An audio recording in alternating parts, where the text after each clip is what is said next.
Konflik antar warga di Kota Tual beberapa waktu lalu mengundang keprihatinan semua pihak di Maluku. Selain sesama warga KI yang ada di rantau, keluarga besar Gerakan Mahasiswa Kristen Indonesia Cabang Ambon juga ikut prihatin. Untuk itu, Ketua GMKI Cabang Ambon Josias Tipen mengajak warga Kota Tual dapat menahan diri dan kembali hidup damai.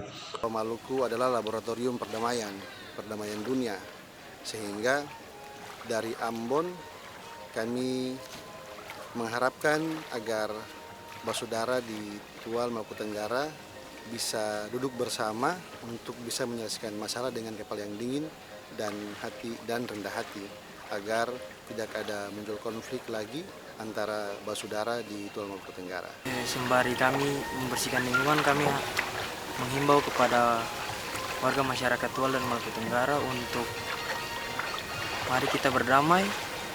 Jangan terlalu berlama-lama dalam konflik. Kita tetap satu darah, satu gandong. Kiranya apa yang telah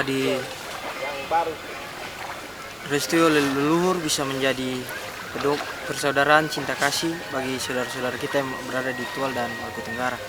Informasi yang diterima TVRI Stasiun Maluku diketahui keamanan di Kota Tual telah kondusif. Hamzah Tumia melaporkan.